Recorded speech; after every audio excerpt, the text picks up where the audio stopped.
সন্তান ইলম নেওয়ার জন্য বাড়ি থেকে বের হয়, ওই ব্যক্তি আমার বাড়িতে ফিরে আসার আগ পর্যন্ত, ওই ব্যক্তি আমার বাড়ি থেকে ফিরে আসার আগ পর্যন্ত, ওই ব্যক্তি আমার বাড়ি থেকে ফিরে আসার আগ পর্যন্ত ওই ব্যক্তি আল্লাহর রাস্তায় জিহাদেরত থাকে। বলেন সুবহানাল্লাহ। এই ইলম নিতে হবে কোথায় থেকে? মাজলিসে যেতে হবে। তবারানি মুজাম্মুল আওসাত হাদিস নাম্বার 639 নম্বর হাদিস। আল্লাহর নবী সাল্লাল্লাহু আলাইহি ওয়াসাল্লাম বলেছেন, মা জালাসা কওমুম মাজলিসান ইয়াযকুরুনাল্লাহ আযজা ওয়া জাল্লা ফীহি ফায়াকুমু ক্বাদ গাফারাল্লাহু লাকুম ওয়া যুনুবাকুম ওয়া বুদ্দিলাত সাইয়্যাতিকুম হাসানাত।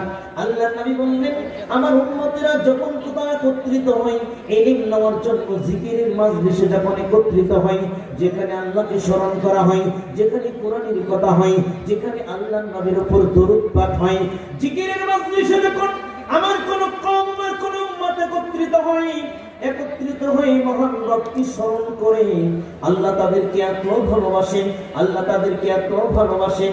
আল্লাহর নবী বললেন, মাজলিসটা যখন কোরআন ও সহিহ হাদিসের আলোচনার পরে যখন সহিহ পদ্ধতিতে দোয়ার মাধ্যমে মাজলিসটা যখন ভেঙে যায়, আমার আল্লাহ জিবরাইল ফেরেশতাকে খবর দেয়, আয় ফেরেশতারা যাও পঞ্চগড় জেলায় সেই বজেশ্বরী দাওয়া সেন্টারের মাধ্যমে যে প্রোগ্রামটা হচ্ছে, যে মাহফিলটা হচ্ছে, সেখানে যারা আলোচনা শুনতে এসেছিল, যারা পেডেলের ভিতরে ছিল, যারা বসে ছিল, তারা এখন দাঁড়িয়ে যায়। হাদিসের ভাষায় ভাবে তারা যখন দাঁড়িয়ে যায় তখন ফেরেশতারা একটা সুসংবাদ দেয়, কওমু ক্বাদ গাফারাল্লাহু লাকুম, এ আদম সন্তান পঞ্চগড়বাসী তোমরা দাঁড়িয়ে যাও, আমার আল্লাহ আজকের এই মাহফিলে বসার কারণে আমার আল্লাহ তোমাদেরকে ক্ষমা করে দিয়েছে। আমার আল্লাহ তোমাকে ক্ষমা করে দিয়েছেন। অর্ধনুবাকুম, শুধু তোমাদেরকে ক্ষমা করে আল্লাহ ক্ষান্ত নয়, তোমাদের জীবনের ডায়েরিতে, তোমাদের জিন্দেগীর ডিকশনারিতে, ডায়েরিতে যত গুনাহ হয়েছিল সমস্ত গুনাহগুলোকে আল্লাহ ক্ষমা করে দিয়েছে। বলেন সুবহানাল্লাহ। শুধু তাই নয়, অবুদ্দিলাত সাইয়্যাতিকুম হাসানাত, আমার আল্লাহর এত দয়া, আমার রবের এত দয়া রে, আমার আল্লাহ তোমাকে আমাকে ক্ষমা করে ক্ষান্ত নয়। আল্লাহ আপনার আমার জীবনের গুনাহগুলো ক্ষমা করে ক্ষান্ত নয়। আমার নবী বললেন, শুনো, আমার আল্লাহ ফেরেশতাকে বলে, ও ফেরেশতারা যাও ওই পঞ্চগড়বাসীকে জানিয়ে দাও, যারা কোরআনের জালসায় বসেছিল, যারা বসেছিল তারা যখন দাঁড়িয়ে যায়, ওদেরকে আরেকটা সুসংবাদ দাও, আমার আল্লাহ ওদেরকে এত ভালোবেসেছে, ওদের জিন্দেগীর ডায়েরিতে যত গুনাহ আছে সব গুনাহগুলোকে আমার আল্লাহ ক্ষমা করে দিয়ে ওই গুনাহগুলোকে আমার আল্লাহ শব্দে পরিবর্তন করে দিয়েছে। এই জন্য আল্লাহ আপনার আমার ভালো চান, কল্যাণ চান। এই জন্য আল্লাহ আপনার আমাকে ক্ষমা করে দেওয়ার জন্য আপনার আমার তাকদীরে লিখে রেখেছিল মাহফিলের মাঝখানে বসে আলোচনা শুনবো। এই জন্য অমুসলিম ব্রাদার, আপনার আমার মুসলিম দিনী ভাই, আপনার সাথে আমার কোনো দ্বন্দ্ব নাই। কোরআন এবং হাদিসের সাথে কারো দ্বন্দ্ব থাকতে পারে না, পারে কি? কোন মুসলমানের দ্বন্দ্ব থাকতে পারে না।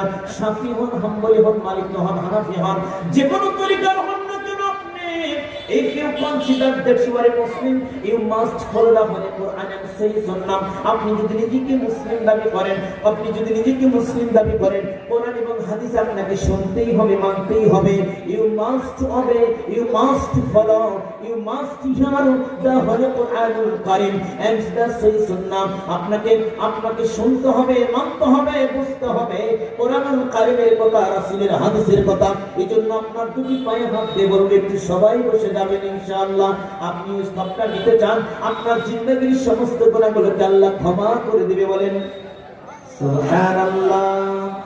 আল্লাহ আপনার আমার কল্যাণ চাই। হাদিসের প্রথম দিকে চলে যাই, কি বললাম, যারা এই নেওয়ার জন্য বাড়ি থেকে বের হয়ে আসে, বাড়িতে ফিরে যাওয়ার আগ পর্যন্ত আল্লাহর রাস্তায় জিহাদরত থাকে। এই পয়েন্টটা আরেকটু পরে বুঝিয়ে দেব।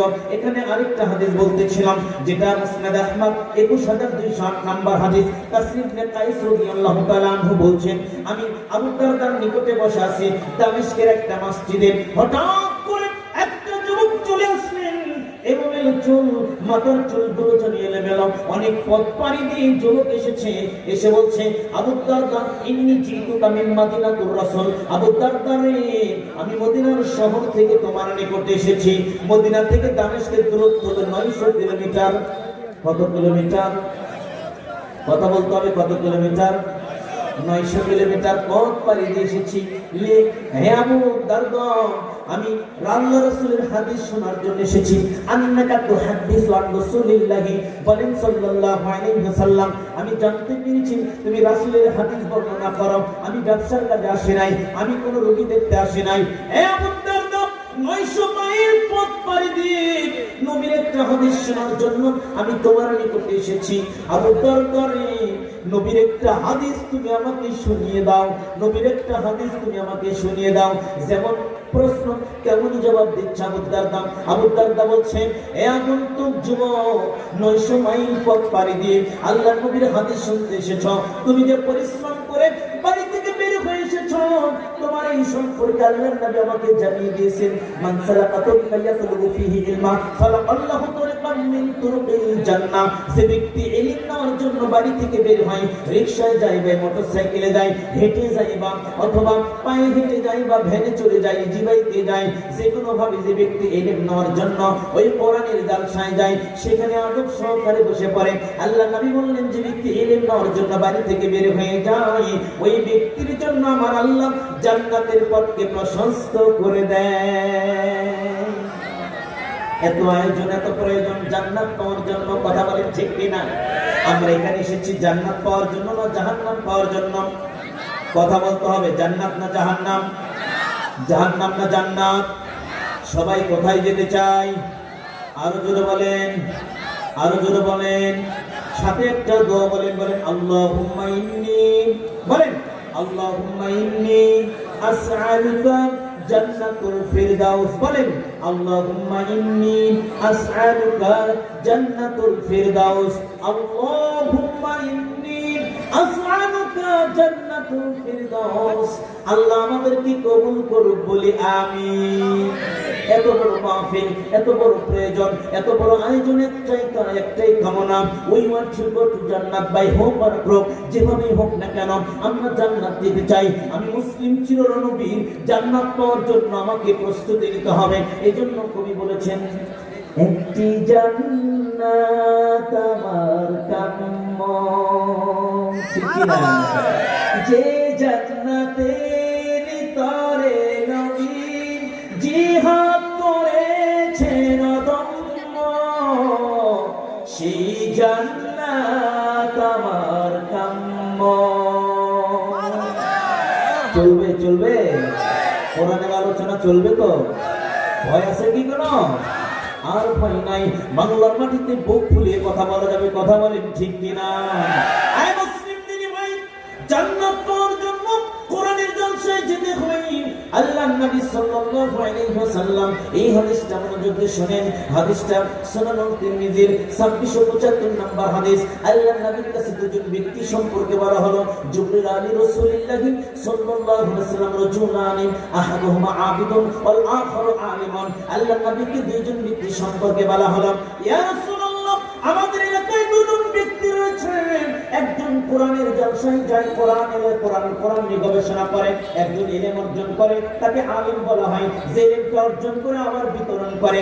আরেকজন অলস, কোরআনের জলসায় যায় না, সেখানে বসে না, ওই মাজলিসে বসে না। একজন হলো মূর্খ, আরেকজন হলো শিক্ষিত। নবীগণ, আপনি দুইজনের মধ্যে কে কতটুকু উত্তম জানান? আল্লাহ নবী বললেন, সাহাবীরা শোনো, ফাদলুল আলিম আলাল আবিদ।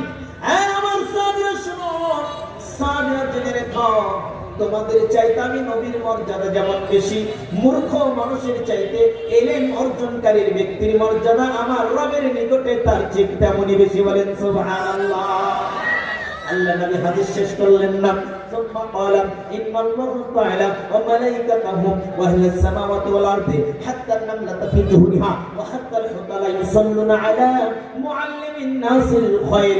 আল্লাহ নবী বললেন, শোনো, যে ব্যক্তি ইলম অর্জন করে, যে ব্যক্তি আলেম, যে ব্যক্তি কোরআনের জালসায় যায়, যে ব্যক্তি হাদিস গবেষণা করতে যায়, যে ছোট্ট যুবক, ছোট্ট সোনামণিটি ওই যে মক্তবে যায় কারবি বই নিয়ে, যে ব্যক্তি ইলম অর্জন করার জন্য বাড়ি থেকে বের হয়ে যায়, যে ব্যক্তি ইলম নেওয়ার জন্য সর্বদা প্রস্তুত থাকে, ওই ব্যক্তি ব্যক্তির জন্য আমার আল্লাহ নিজে, ওই ব্যক্তির জন্য আসমানের কোটি কোটি ফেরেশতাগণ, এবং এই ব্যক্তির জন্য গর্তের মধ্যকার পিপিলিকা, ওই ব্যক্তির জন্য মাছ এবং পানির মধ্যকার মাছ, হাত্তা নামলাতা ফি জুহরিহা ওয়া হাত্তা আল-হুতা লা ইউসাল্লুনা আলা মুআল্লিমিন নাসিল খায়র। আল্লাহ নবী বললেন পানির মধ্যকার যত মাছ রয়েছে এবং গর্তের মধ্যে যত পোকামাকড় রয়েছে সব কিছু আসমানের অধিবাসী, জমিনের অধিবাসী ফেরেশতাগণ ওই ব্যক্তির জন্য আল্লাহর নিকটে কল্যাণের দোয়া করে, হে আল্লাহ, এই ব্যক্তি ইলম নিতে যায়, এই ব্যক্তিকে তুমি বরকত দাও, কল্যাণ দান করো।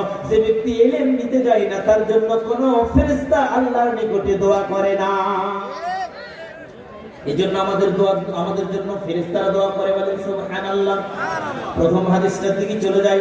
ইলম অর্জন করতে এসেছি বাড়ি থেকে, আমরা আল্লাহর রাস্তায় জিহাদরত আছি, বলেন সুবহানাল্লাহ। কেমন জিহাদরত আছি? জিহাদ এত বড় একটা দামি সম্পদ, ইসলামের ইতিহাসে জিহাদ একটা দামি সম্পদ। আল্লাহর নবীর যুগে জান্নাত পাওয়ার জন্য সবচেয়ে সহজ একটা মাধ্যম ছিল জিহাদের ময়দানে গিয়ে শাহাদাতের তামান্না পাওয়া।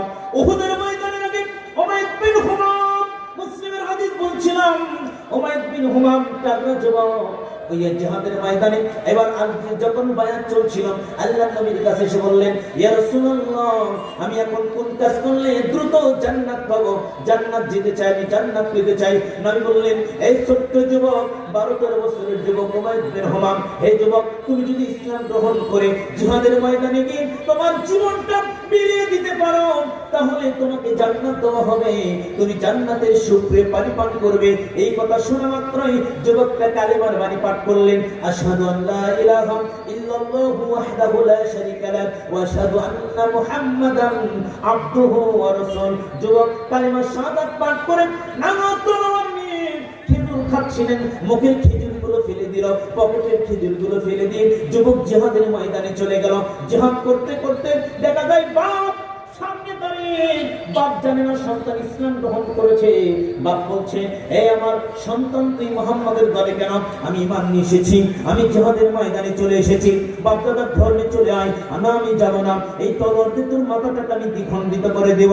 যখন সন্তানকে মারার জন্য তলোয়ার তুলেছে, 90 তাগড়া যুবক জিহাদের ময়দানে ঢাল দিয়ে তলোয়ার ঠেকিয়ে দিয়ে আল্লাহু আকবার তাকবীর বলে কাফের নিষ্ঠুর কাফের মুশরিকের পিতার গলা থেকে মাথাটা আলাদা করে দিয়েছে। এমনি করে কয়েকজন আত্মীয়কে হত্যা করার পরে শাহাদাতের তামান্না পান করেছে। আল্লাহর নবী বললেন, সাহাবীরা রে, তাগড়া যুবক দেখো, জান্নাতি যুবক। জিহাদের শুরুর আগে যুবক এসে বলেছিল, আমি জান্নাত পেতে চাই। আজ কালিমা পড়ে জিহাদের ময়দানে গিয়ে আত্মীয় স্বজনকে হত্যা করে দিয়ে ঈমানি বলে বলিয়ান হয়ে জিহাদের ময়দানে সে শহীদ হয়ে জান্নাতের সুপ্রিয় পানি সে পান করতেছে। এই জন্য জিহাদের মর্যাদা আছে কি নাই? কথা বলতে হবে, আছে কি নাই? আছে, এখনো প্রয়োজন আছে জিহাদ। কথা বলেন ঠিক কিনা? জিহাদ একটা সমষ্টিগত নাম। বিবি বলবেন, দাড়ি রেখো না, আমি দাড়ি ছেড়ে দেব, এর নাম জিহাদ। বলবেন, মালিক বলবেন, তোকে মসজিদে যাওয়া যাবে না। কর্মচারী বলবে, প্রয়োজনে চাকরি থেকে বাদ দেন, তাও আমি সালাত জামাত ত্যাগ করব না, এর নাম হলো জিহাদ। আমার কথা কি বুঝতে পারছেন? কোরআন মানার জন্য সার্বিক প্রচেষ্টা, এই প্রচেষ্টার নাম হলো জিহাদ। এজন্য আল্লাহর নবী সাল্লাল্লাহু আলাইহি ওয়াসাল্লাম বলেছেন, মান খরাজা ফি তালাবিল ইলমি ফাহুয়া ফি সাবিলিল্লাহ হাত্তা ইয়ারজি। যে ব্যক্তি বাড়ি থেকে বের হয়ে যায় ইলম নেওয়ার জন্য, ওই ব্যক্তি আল্লাহর রাস্তায় জিহাদের মতো থাকার মতো ফজিলত প্রাপ্ত হয়। যতক্ষণ না বাড়িতে সে ফিরে আসবে ততক্ষণ আল্লাহর রাস্তায় সে জিহাদের সময় পার করে দিবে। জিহাদের কত আকাঙ্ক্ষা ছিল। তাবুক খন্দক, মানে ওই যে খন্দকের যুদ্ধ চলছিল, বাইহাকির হাদিস বলছিলাম, 7000-এর পরের অংশ বাইহাকির হাদিস বলছিলাম। এক যুবক এসে নবীকে বলছি, ইয়া রাসূলুল্লাহ, ইয়া হাবিবাল্লাহ, আমি কালিমা পড়ে আমি আপনাকে খুব ভালোবাসি। আল্লাহর নবী বললেন, তুমি সবকিছুর চাইতে আমাকে ভালোবাসো? হ্যাঁ। আল্লাহর নবী তাকে বললেন, সে বলছে, আল্লাহর নবী, আমি কালিমা গ্রহণ করতে চাই। কালিমা গ্রহণ করলেন। আল্লাহর নবীকে বললেন, ইয়া রাসূলুল্লাহ, আমি তার চাকর দাস, আমি গোলাম ছিলাম, জিহাদের ময়দানে গিয়ে শাহাদাতের তামান্না পান করতে চাই। আল্লাহ নবী বলছে, ঠিক আছে, চলে যাও। যুবকটা জিহাদের ময়দানে যায় আর নবীর দিকে তাকিয়ে বলে, ইয়া রাসূলুল্লাহ, রাসূলুল্লাহ, ইয়া হাবিবাল্লাহ, আপনি আমার জন্য দোয়া করবেন, আমি যেন জিহাদ করতে করতে কাফেরদের পক্ষ থেকে একটা তীর আসে আমার গলায় ভেদ করে, আমি আমার তীরটা যেন গলায় ভেদ করার পরে আমি যেন শাহাদাতের তামান্না পান করে এই পৃথিবী থেকে চির বিদায় নিয়ে আমি যেন জান্নাতের সুপ্রে পানি পান করতে পারি। আল্লাহ নবী বললেন, তোমার নিয়ত যদি সঠিক হয় আমার আল্লাহ যেন তোমাকে কবুল করে নেয়। বলেন সুবহানাল্লাহ। জিহাদের ময়দানে চলে গেলাম, জিহাদ করতে করতে গলাতে একটা তীর বেঁধে শাহাদাতের তামান্না পান করলাম। লাশগুলো যেন যখন শনাক্ত হচ্ছিলেন, আল্লাহ নবী কয়, সাহাবীরা রে, দেখো জমিন একটা সিজদাও দেয় নাই, এই কপাল জমিন একটা সিজদাও দেয় নাই, কালেমা নিয়েছে, কালেমা পড়েছে, তার জীবন ঈমান গ্রহণ করেছে, জিহাদের ময়দানে গিয়ে শাহাদাতের তামান্না পান করেছে, আমার আল্লাহ তাকে জান্নাত দান করে দিয়েছে। বলেন সুবহানাল্লাহ।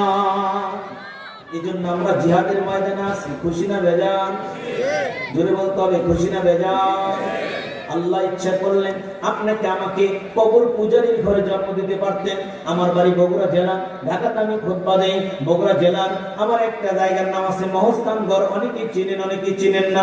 সেখানে এক পাশে একটা বটের গাছের নিচে একটা পাথরের দুধ ঢেলে দেওয়া হয়, ওখানে গিয়ে মানত করে, হে দুধ বা দুধ আমার সন্তান দাও, এই মহস্থানের পীর আমার সন্তান দাও। আবার খাজা বাবার কাছে গিয়ে যায়, আবার মানিক পীরের কাছে গিয়ে বলেন, বাবা মানিক পীর, এসেছি তোমার দ্বারে, হয়ে নিতান্ত অধীর, দয়া করে একটি ছেলে দাও না আমার কোলে তুলে, অতৃপ্ত আত্মা আমার হয়ে যাক স্থির।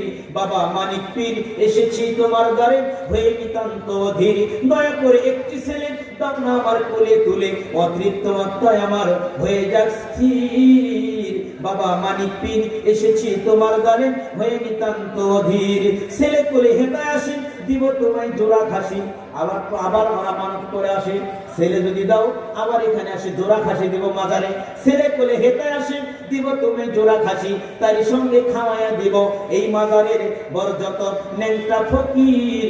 বাবা মানিক পীর, এসেছি তোমার দ্বারে, হয়ে নিতান্ত ধীর। বলেন নাউজুবিল্লাহ।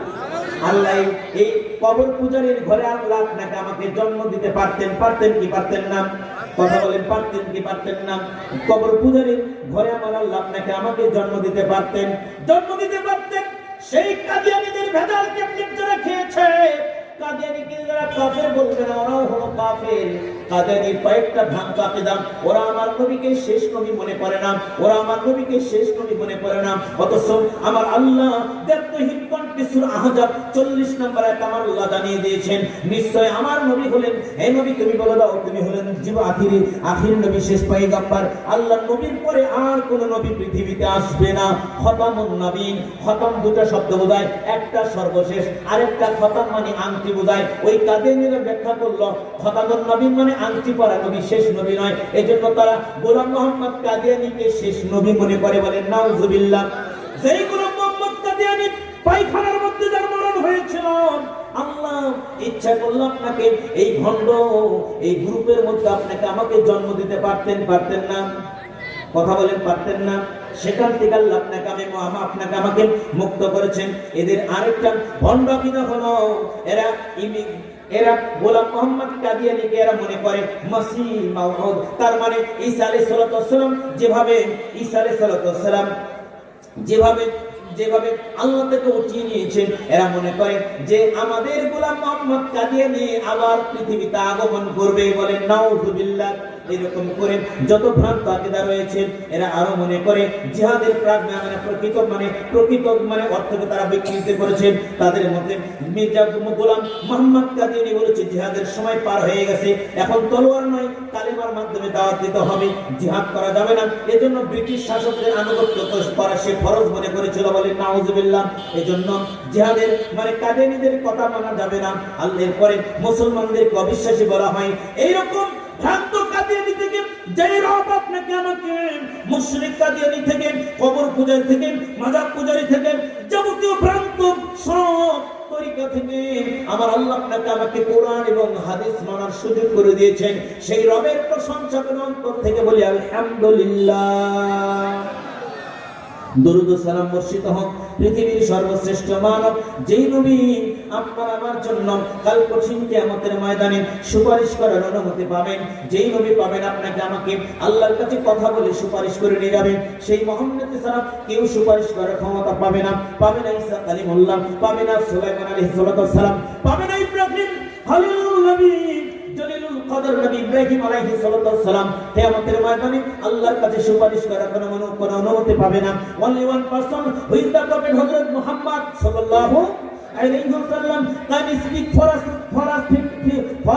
fill up the heaven for going to Jannah with Allah subhanahu wa ta'ala।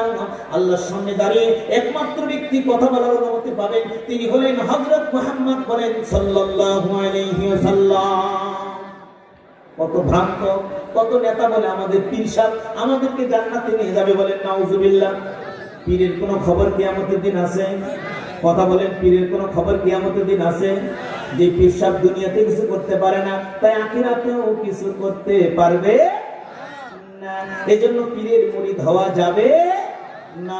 সেদিকে যাচ্ছিলাম না, চলে যাই আজকে আমরা সেই মহান্নত বিশ্ব নবী, যেই নবী আপনার আমার জন্য সুপারিশ করার অনুমতি পাবেন। নবী আমার কাঁদবেন, কত বছর কাঁদবে কিয়ামতের মাঠে। আল্লাহ বলবেন নবী হে তুমি দাঁড়িয়ে যাও, তুমি ওঠো, আমি আজকে কিয়ামতের ময়দানে তোমার সুপারিশকে কবুল করব। আল্লাহ নবী বললেন এই পৃথিবীতে শিরক ছাড়া দুনিয়া থেকে যারা বিদায় নিয়ে যাবে সব উম্মতকে আমি নবী সুপারিশ করে জান্নাতে নিয়ে যাব। সেই মহান নেতা বিশ্ব নবীর উপর সংক্ষিপ্ত দরুদ পাঠ করছি বলি সাল্লাল্লাহু আলাইহি ওয়াসাল্লাম। অল্প সময় আলোচনা শুনবো, গুরুত্বপূর্ণ একটা বিষয়, change my self or change your self. আমি আমাকে পরিবর্তন করতে চাই, আপনি আপনাকে পরিবর্তন করতে চান, রাজি আছেন?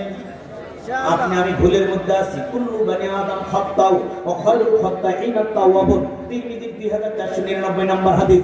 আদম সন্তান বলতেই পাপী, আদম সন্তান বলতেই পাপী। পাপীদের মধ্যে উত্তম ওই ব্যক্তি যে ব্যক্তি পাপ থেকে ফিরে আসেন, তওবা করে, যে ব্যক্তি পাপ থেকে আল্লাহর কাছে ক্ষমা চায়, ওই ব্যক্তি সবচেয়ে দামি। বলেন সুবহানাল্লাহ। চলে যাই আল্লাহ কোরআনুল কারীম সূরা তাহরিম 66 নম্বর সূরা 6 নম্বর ভার্সন, যেটা আয়াত বলা হয়, আল্লাহ জানিয়ে দিচ্ছেন আউযু বিল্লাহি মিনাশ শাইতানির রাজীম।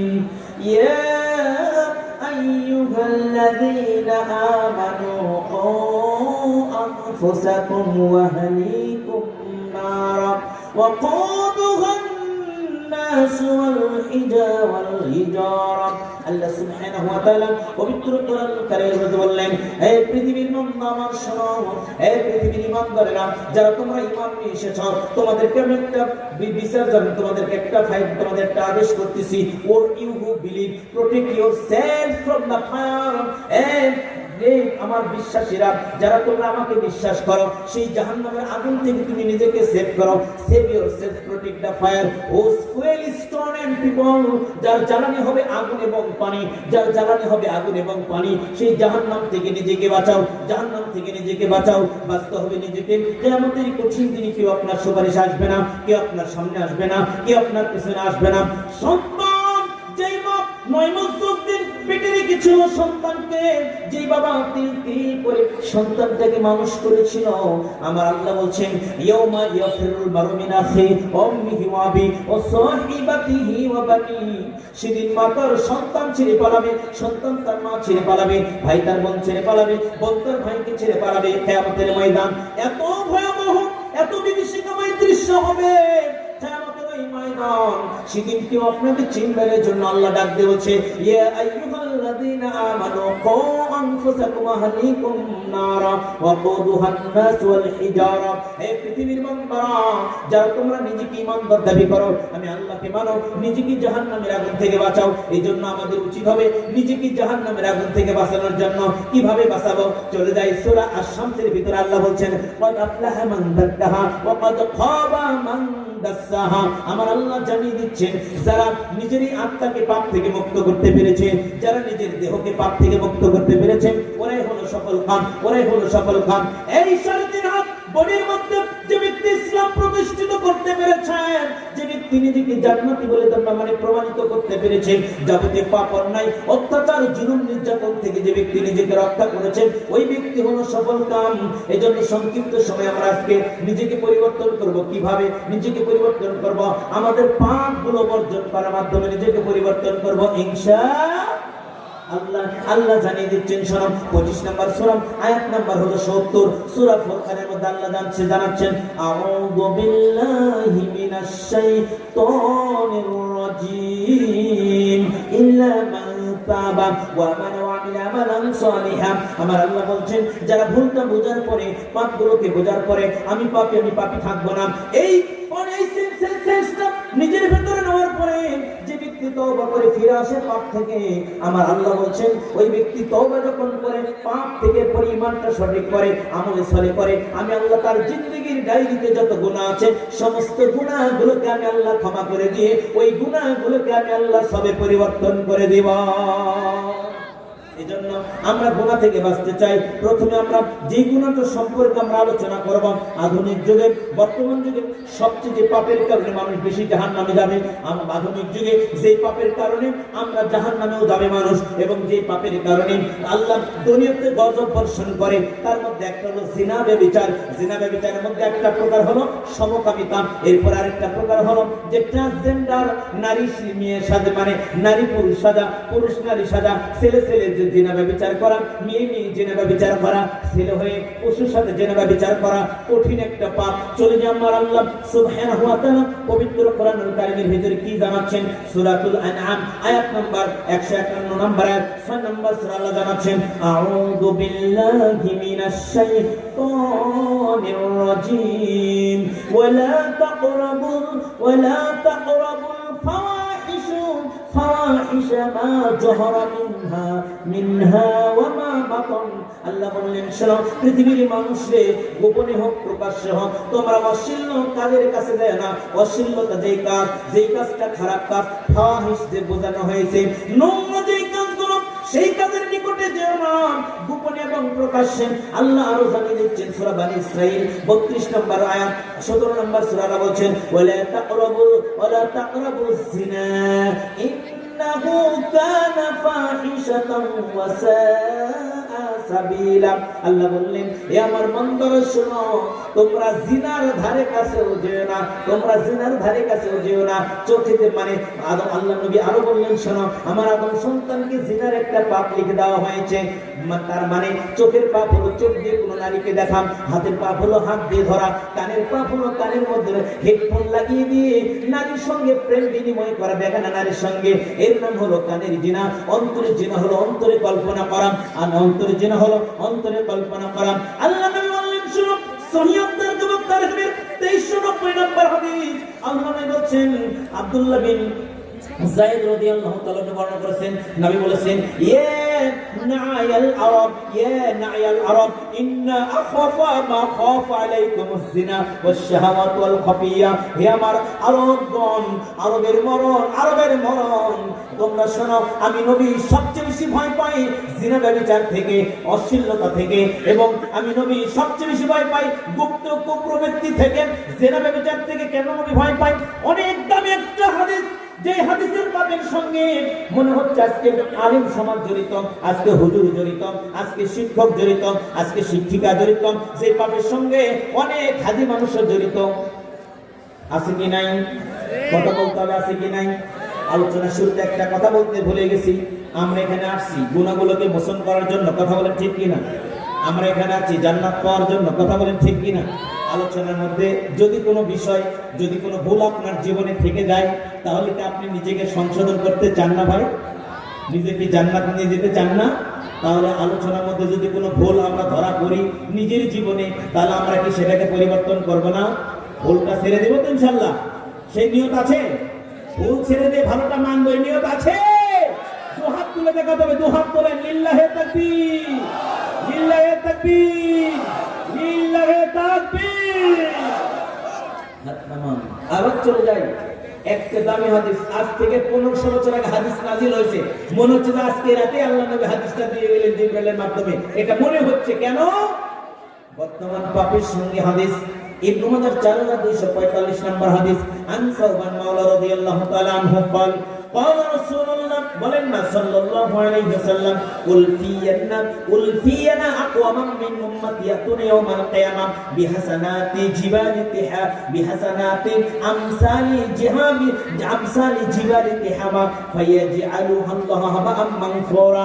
আল্লাহ বলেন শুনো আমার উম্মত কিয়ামতের কঠিন দিনে আমার উম্মতের একদল আমার উম্মতেরা অনেকগুলো আমল নিয়ে দাঁড়িয়ে যাবে, অনেকগুলো আমল নিয়ে দাঁড়িয়ে যাবে আমার উম্মতেরা, কিন্তু এই আমলগুলো কিয়ামতের ময়দানে ফায়াজআলু আল্লাহা হাবা'আম মানসুরা, এই কিয়ামতের ময়দানে আমলগুলোকে ধুলার মতো উড়িয়ে দেওয়া হবে, আমলগুলো কোনো উপকারে লাগবে না, এই আমল দেশে জান্নাত পাবে না, এরা হবে আমার উম্মত। তখন সাহাবীরা বললেন ইয়া রাসূলুল্লাহ সিফহুম লানা লিকাই ওয়া নাকুনু না'লাম না'লাম, হে আল্লাহর নবী এরা কারা গো ইয়া রাসূলুল্লাহ সাল্লাল্লাহু আলাইহি ওয়াসাল্লাম, এই ব্যক্তিগুলো কারা যে ব্যক্তিগুলো কিয়ামতের ময়দানে অনেক আমল নিয়ে দাঁড়িয়ে যাবে ইয়া রাসূলুল্লাহ, এই ব্যক্তিগুলো কারা, এই ব্যক্তিদের সম্পর্কে আমাদেরকে একটু বলেন। সিফহুম লানা লিকাই ওয়া নাকুনু লা লাকুনু মিনহুম ওয়া নাহনু লা না'লাম, ইয়া রাসূলুল্লাহ আমরা এদেরকে চিনি না, এরা কারা যারা আমল করবে, আমাদের একজন মুসলিম ভাই আমল করবে কিন্তু কিয়ামতের দিন আমলগুলো থাকবে না। তখন আল্লাহ নবী বললেন শোনো ইয়া রাসূলুল্লাহ এরা কারা, আল্লাহ নবী বলছেন ফাকালা আমা ইন্নাহুম মিন ইখওয়ানিকুম ওয়ালাকিন্নাহুম আকওয়ামুন ইযা খালাউ বিমাহরিমিল্লাহ ইনতাহাকুহা। আল্লাহ নবী বললেন এরা তোমাদের ভাই, তোমাদের সাথে বাজারে যাবে, তোমাদের সাথে এরা থাকবে, তোমাদের সাথে রোজা করবে, তোমাদের সাথে পাঞ্জি পড়বে, তোমাদের সাথে হজ উমরা করবে, তোমাদের সাথে সিয়াম পালন করবে। প্রত্যেকটি যুবকের এই হাদিসটা মনোযোগ দিয়ে শোনার চেষ্টা করবে। আল্লাহ নবী বললেন কিন্তু যখন দেখবে কেউ নাই, ওয়াইদা খালাউ বিমাহরিমিল্লাহ ইনতাহাকুহা, যখন দেখবে বাড়িতে কেউ নাই, যখন দেখবে মোবাইলের কাছে কেউ নাই, তখন চোখে খারাপ জিনিস দেখবে, যে জিনিস দেখাটা তার জন্য হারাম ছিল, এই জন্য মানুষ গোপনে পাপ করে, মোবাইলে পর্নোগ্রাফি দেখে, মোবাইলে ন্যাংটা ছবি দেখে, মোবাইলে ব্লু ফিল্ম ছবি তারা দেখে, অনেক যুবক যুবতী দেখে, অনেক মানুষ চায়ের দোকানে বসে মাথাটা চুপি করে দিয়ে চায়ের দোকানে সিনেমা দেখে। এই পঞ্চগড়ে নাই, আমার বগুড়াতে আছে, অনেক হাজী সাহেব বিসেন্টি নাই, সিনেমা ভিসিআর দেখে, টিভি দেখে, কথা বলেন আছে কি নাই? অনেক যুবক খারাপ জিনিস দেখে, পর্নোগ্রাফিতে আসক্ত হয়, খারাপ জিনিস দেখেন। এটা হলো এমন একটা পাপ যেই পাপটা আধুনিক সমাজে সবচেয়ে ছেয়ে গেছে। আল্লাহ বলেন শুনো এই গোপনে যারা পাপ করবে, এই পাপগুলো এতটাই ভয়াবহ, এতটাই মারাত্মক যে কিয়ামতের ময়দানে এই ব্যক্তিদের কোনো আমল গ্রহণযোগ্য হবে না, এই ব্যক্তির ঠিকানা হবে জাহান্নাম। এর মধ্যে এই গোপন পাপের মধ্যে একটা পাপের নাম হলো আমরা যে পাপগুলো করি সমকামিতা, পুরুষে পুরুষে জিনা। আল্লাহ নবী তিরমিজির হাদিসে 1456 নম্বর হাদিসে বলেন মান ওয়াজাদতুমুহু ইয়ামালু আমালা কওমি লুতিন ফাকতুলুহুল ফাইলা ওয়াল মাফউলা বিহি। এ আমার উম্মত জেনে রেখো, যেখানে দেখবে লুতের জাতির মতো, লুতের কওমের মতো যারা পাপ করছে, লুতের কওম এমন ছিল, লুত ছিলেন ইব্রাহিম আলাইহিস সালামের ভাতিজা, লুত ছিলেন ইব্রাহিম আলাইহিস সালামের ভাতিজা, বিবি সারাকে নিয়ে, ভাতিজাকে নিয়ে যখন লোক আপনার হলো মানে যখন সফর করলেন, যখন হিজরত করলেন, লুত চলে গেল একদিকে, আর আপনার হলো ইব্রাহিম তার বিবিকে নিয়ে চলে গেল একদিকে। লুতের উপর নবুয়ত নাজিল হয়ে গেল, সে নবী হয়ে গেল। লুতের কওমের মধ্যে একটা পাপ ছিল, কঠিন একটা পাপ, পুরুষে পুরুষে জিনা করত, নারীর কাছে যেত না, পুরুষের গুজ্জদারে তারা জিনা বিচার করত, পুরুষের লজ্জাস্থানে জিনা বিচার করত। এত কঠিন, এত ভয়াবহ পাপ আমার আল্লাহ লুতের মাধ্যমে অনেক সংশোধন করে দিল, সতর্ক করে দেয় এই লুতের কওম সাবধান সাবধান, এই কঠিন পাপ তোমরা করো না। পৃথিবীতে পাপ কেউ তৈরি করে নাই, কেউ সৃষ্টি করে নাই, এই নতুন পাপ তোমরা করো না রে, আমার আল্লাহর গজব চলে আসবে। লুতের কথা কেউ শুনতো না, এমনকি লুতের বিবিও ওই পাপীদের সাথে যুক্ত হয়ে এই পাপ কাজের সম্মানে সহযোগিতা করতাম। আমার আল্লাহ ফেরেশতা দেখে পাঠালেন, যাও আমি আল্লাহ সহ্য করব না, লুতের বাড়িতে চলে যাও। লুতের বাড়িতে চলে আসলেন মানুষের রূপ ধরে, আর লুতের বিবি চলে গেল, এলাকার মধ্যে চলে গেল, লুতের বিবি চলে গেল। লুতের বিবি কি বলছে, এই সাবধান হয়েছে এলাকার যুবকেরা, শোনো আমার স্বামী লুতের বাড়িতে সুন্দর সুন্দর চেহারাওয়ালা যুবক আসছে, তার মানে ফেরেশতাদের চেহারা সুন্দর, মানুষের রূপ ধরে এসেছে। চলে আসো আমার স্বামীর বাড়িতে যে যুবকগুলো এসেছে তাদের সঙ্গে তোমরা জেনারা বিচার করে মজা পাবে, খুবই সুন্দর তারা। এই কথা বলে ওই পাপী ব্যক্তিগুলো যখন লুতের বাড়িতে চলে আসলো, চারদিক থেকে ঘেরাও করে নিল। লুত ভয় পেয়ে গেল। ফেরেশতারা বলে, লুত রে, তুমি ভয় পেও না, ভয় পেও না, আমরা পৃথিবীর কোনো মানুষ নই, আমরা স্বয়ং মহান রবের পক্ষ থেকে এসেছি। লুত তুমি পালিয়ে যাও, তুমি পালিয়ে যাও, তুমি চলে যাও, গভীর রজনীতে পালিয়ে যাও। এবার লুত আলাইহিস সালাম পালিয়ে চলে গেল। আমার আল্লাহ এত রাগান্বিত ছিল লুতের কওমের উপর, ফেরেশতারা পুরো লুতের কওমটাকে হাতের উপরে নিয়ে আসমানের দিকে তুলে উল্টো করে জমিনের মধ্যে ডাবিয়ে দিল। এখনো পর্যন্ত সেই জায়গাটা ধ্বংসাবশেষ হয়ে আছে। এটা ছিল লুতের কওমের পাপ। পুরুষে পুরুষে জিনা করতাম। আজকে এই সমকামিতা মোবাইলের মাধ্যমে সরে গেছে। এই সমকামিতা কঠিন একটা পাপ, যে পাপ থেকে আল্লাহ নবী লানত করেছে। আল্লাহ নবী আজকে পশুর সঙ্গে অনেক মানুষ জিনা ব্যভিচার করে, অনেক নিকৃষ্ট জানোয়ার গরুর সঙ্গে জিনা করে, পশুর সঙ্গে জিনা করে। আল্লাহ নবী আজ থেকে 1500 বছর আগে হাদিস বলে গেছে, 1455 তিরমিজির হাদিস, মান ওয়াজাদতুমুহু ওয়া ক্বালা বাহিমাতিন ফাকতুলু ওয়াকতুলুল বাহিমা। আল্লাহ নাই বললেন, শোনো আমার উম্মত জেনে রাখো, যারা পশুর সঙ্গে জিনা ব্যভিচার করে সেই পশুকে হত্যা করো, ওই জিনাকারীকে তোমরা হত্যা করো।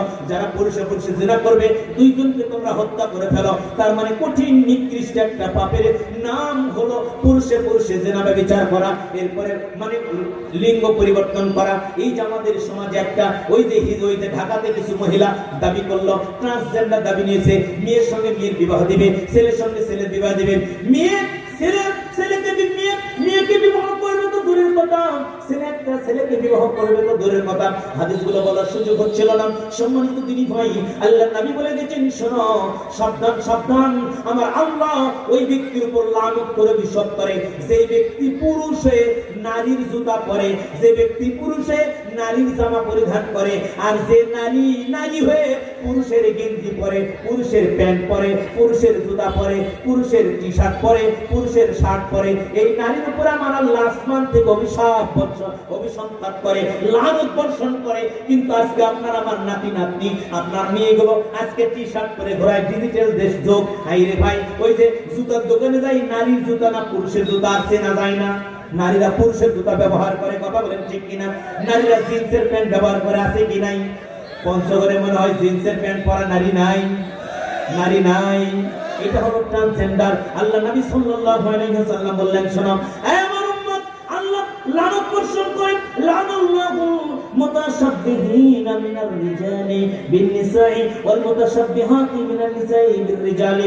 যে নারী পুরুষের রূপ ধারণ করে তার উপর আল্লাহ লানত বর্ষণ করে, যে পুরুষ নারীর রূপ ধারণ করে, নারীর পোশাক পরিধান করে, তার উপর আল্লাহ লানত বর্ষণ করে। এজন্য ট্রান্সজেন্ডার হারাম, সমকামিতা হারাম, হস্তমৈথুন করা হারাম। হস্তমৈথুন করত লুতের কওমেরা, হস্তমৈথুন করত লুতের কওমেরা। আজকে শতকরা প্রায় 90টা যুবক হস্তমৈথুনের অপরাধে এই পাপের সঙ্গে জড়িত হয়ে নিজের যৌবনকে নষ্ট করে দেয়। বউ বাড়িতে সার ভাত খায় না, বউ তখন পরকীয়া করে তার দেওয়ার সাথে, বউ তখন পরকীয়া করে কামলার সাথে। তারপরে হস্তমৈথুন করতে করতে যুবক তার লজ্জাস্থানের সব এনার্জিকে নষ্ট করে ফেলে দেয়। এটা সবচেয়ে কবিরে গুনাহ, সবচেয়ে বড় পাপ। আল্লাহ পাপ থেকে আমাদের সমাজটাকে হেফাজত করুক বলি আমিন। প্রচলিত পাপ, আধুনিক পাপ, আরেকটা পাপের দিকে চলে যায়। ভাই জানেরা, আপনাদের ধৈর্য থাকবেন তো শেষ পর্যন্ত? আসি তো আমরা? মুসলিম দিনী ভাই, জানি না আমি যে বিষয়টা নিয়েছি, আমরা নিজেকে পরিবর্তন করতে চাই, তাহলে আমরা কেউ চোখের জেনা করবো না। করবো কি? করবো কি? আল্লাহ নবী বলেছেন, শোনো সালাসাতুল্লাহ তারা আইনুহুম নার ইয়াউমাল কিয়ামাত, সহিহ তারহিবের 1001 নম্বর হাদিস। নবী বললেন, শোনো, তিন ব্যক্তি কাল কঠিন কিয়ামতের ময়দানে জাহান্নামের আগুন দেখবে না। তিন ব্যক্তি কিয়ামতের ময়দানে জাহান্নামের আগুন দেখবে না। জাহান্নামের আগুন দেখার আগে আমার আল্লাহ তাকে জান্নাতে ঢুকায়া দিবে। বলেন সুবহানাল্লাহ। জাহান্নামের আগুন কত ভয়াবহ রে! কিয়ামতের ময়দান জাহান্নামের আত্মনাদ, ক্ষুধার্ত হুঙ্কারের কারণে মানুষ সন্তান ছেড়ে পালাবে, ভাই ছেড়ে পালাবে, সব মানুষ উলঙ্গ থাকবে, কিন্তু কারো লজ্জাস্থানের দিকে তাকানোর মতো কোনো সুযোগ হবে না। এটা হলো জাহান্নামের, কিয়ামতের ময়দানে জাহান্নামের সেই হুঙ্কার থেকে বাঁচার জন্য মানুষের হবে। আল্লাহ নবী বললেন, যারা 3টা আমল করবে। কয়টা আমল? কথা বলেন, কয়টা আমল? আরো জোরে বলেন, কয়টা আমল? যারা 3টা আমল করবে, সালাসাতুল্লাহ তাম আইনুহুমুন নার, তিন শ্রেণীর মানুষ জাহান্নামের আগুন দেখবে না। জাহান্নামের আগুন দেখার আগে আমার আল্লাহ তাদেরকে জান্নাতে ঢুকায় দিয়ে বলেন সুবহানাল্লাহ। এক নম্বর আইনুন হারাসাত ফি সাবিলিল্লাহ, আইনুন বাকাত মিন খাশিয়াতিল্লাহ ওয়া আইনুন বাদাতান মাহারিমিল্লাহ। এক নম্বর আইনুন হারাসাত ফি সাবিলিল্লাহ, যে চোখ জিহাদের ময়দানে পাহারা দেয়। দুই নম্বর ওয়া আইনুন বাকাত মিন খাশিয়াতিল্লাহ, যে চোখ গভীর নদীতে আল্লাহর ভয়ে কাঁদে, যে চোখ জাহান্নামের ভয়ে কাঁদে, যে চোখ কবরের ভয়ে কাঁদে, যে চোখ কিয়ামতের ময়দানে ভয়ের কথা মনে করে কাঁদে, যে চোখ কবরবাসীর কথা স্মরণ করে কাঁদে, যে চোখ আল্লাহর ভয়ে কাঁদে, ওই চোখওয়ালা ব্যক্তি কোনোদিন জাহান্নামের আগুন দেখবে না। তিন নম্বরে নবী বললেন শোনো, ওয়াইনুন বাদাতান মাহারিমিল্লাহ, ওই চোখ জাহান্নামের আগুন দেখবে না যে চোখ বেগানা কোনো নারীকে দেখা মাত্র নিচের দিকে হয়, বেগানা কোনো নারীকে দেখা মাত্র নিচের দিকে হয়। আমরা বেগানা নারী বুঝি না, শালী দুলা ভাইয়ের হাত ধরে, দুলা ভাই শালীর হাত ধরে, দেবর ভাবির হাত ধরে, ভাবি দেবর হাত ধরে, আছে কি নাই? কথা বলতে আছে কি নাই? বিআই সাহেব বোঝেন তো, চিনেন তো? বিএম সাহেব চিনেন? আপনার ছেলের শাশুড়ি আর আপনি এক বাড়িতে হাসি তামাশা করেন। বিএম সাহেব কতদিন ধরে দেখি না আপনি আসেন না কেন? বিয়ে আছে কত কষ্ট করে, কোনো পর্দা নাই, কোনো পর্দা নাই। নবী বললেন শোনো, ওই বিএম তোমার নিকট বেগানা, চাচতো বোন তোমার নিকট বেগানা, ভাবি তোমার নিকট বেগানা, শালিকা তোমার নিকট বেগানা, শালিকা তোমার নিকট বেগানা, চাচতো বোন মানে মা, তোমার মায়ের চাচতো বোন, খালা তোমার নিকট বেগানা, তোমার মায়ের চাচতো বোন খালা, চাচতো বোন তোমার খালা তোমার নিকট বেগানা, তোমার তোমার তোমার বলছিলাম তোমার চাচতো ভাইয়ের মেয়ে ভাতিজি তোমার নিকট বেগানা মহিলা, তোমার নিকট বেগানা নারী। এদের দিকে তাকিয়ে থাকা শরীয়তে হারাম। এদের দিকে তাকানো মাত্রই চোখটা নিচের দিকে করতে হবে। বিয়ের দিকে তাকানো যাবে না, দোলারের দিকে মানে শালিকার দিকে তাকানো যাবে না, ওই যে ভাবের দিকে তাকানো যাবে না, রাস্তার ওই মেয়েটার দিকে তাকানো যাবে না। এই তাকানি গোপন পথ যারা মেয়েদেরকে গোপনে গোপনে তাকিয়ে তাকিয়ে যারা দেখে, এদের জীবনে যত ভালো আমল থাক না কেন, মরার সময় নাস্তিকতার উপরে মৃত্যুবরণ করে এই ব্যক্তিগুলো জাহান্নামের আগুনে চলে যাবে। এটাই তার বাস্তবতা। এজন্য আমরা বেগানা পুরুষ চিনি না। দেবর ভাবির নিকট বেগানা পুরুষ, শালিকার নিকট দুলা ভাই বেগানা পুরুষ, মেয়েটির নিকট স্বাস্থ্য ভাই বেগানা পুরুষ, মেয়েটির নিকট বাপের চাচা বেগানা পুরুষ। তার মানে মাহানা পুরুষ হলো কারা? একটা মেয়ে কার সাথে মিষ্টি সুরে কথা বলতে পারবে?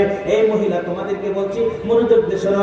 একটা মেয়ে তার স্বামীর সাথে, সে স্বামী তার সবচেয়ে আপনজন, সব কিছু স্বামী উজাড় করে দিতে পারে। একটা মেয়ে শ্বশুর তার নিকট বেগানা পুরুষ নয়। একটা মেয়ে আপন ভাতিজা, আপন ভাইয়ের ছেলে তার নিকট মাহারাম পুরুষ, বেগানা পুরুষ নয়। একটা মেয়ে আপন চাচা তার নিকট বেগানা পুরুষ নয়, মাহারাম পুরুষ। একটা মেয়ে আপন মামা, আপন দাদা, আপন নানা, নানার বাবা নানা, নানার বাবা নানা, এরপরে ছেলে, আপন ছেলে, ছেলের ছেলে, ছেলে নাতি, এরপরে আপনার হলো ওই যে দুগ্ধ পানকারী ছেলে। এরা হলো বেগানা পুরুষ নয়, এরা হলো মাহারাম পুরুষ। এরা ছাড়া যত পুরুষ রয়েছে মসজিদের ইমাম ওই মহিলার নিকট বেগানা পুরুষ, ওই যে দোকানওয়ালা মহিলার নিকট বেগানা পুরুষ, ওই যে ফেরিওয়ালা মহিলার নিকট বেগানা পুরুষ। এদের সাথে মিষ্টি সুরে কথা বলে একজন নারীর জন্য পরিপূর্ণ হারাম। একজন নারী এ বেগানা পুরুষের সাথে মিষ্টি সুরে কথা বলতে পারবে না।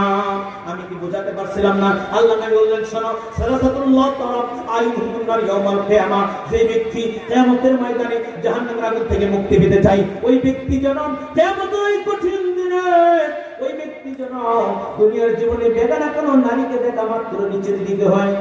আমার সবচেয়ে লাস্টের একটা পয়েন্ট ছিল আজকে, সেটা একটু প্রথমে বলবো, আর এই পয়েন্টগুলো লাস্টে বলবো। শুনবেন তো? ইনশাআল্লাহ। জাহান্নাম থেকে বাঁচার, নিজেকে পরিবর্তন করার আরেকটা মাধ্যম হলো সদাকা করা। কি করা বলেন তো? কি করে বলেন তো?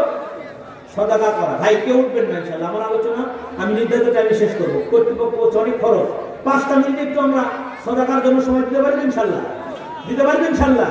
আল্লাহ কোরআনে বলছেন শোনো, মানদালকে এখন যারা উঠবে বুঝবে ওদেরকে শয়তান ধরছে। কথা বলেন ঠিক কিনা? এখন শয়তান বলতে তাড়াতাড়ি উঠে যাও, হুজুর কালেকশন শুরু করতে। তা আপনারা শয়তানকে কি বিজয়ী করতে চান না পরাজিত করতে চান? আমরা কোরআনকে পরাজিত করে না করে শয়তানকে পরাজিত করে কোরআনকে আমরা বিজয়ী করব ইনশাআল্লাহ। রাজি আছি তো ভাই ইনশাআল্লাহ? আল্লাহ কোরআনে কি বলেছেন? মানদাল্লাযী ইয়াকরিদুল্লাহু করদান হাসানান ফায়ুদাইফাহু লাহু আদআফান কাসীরা।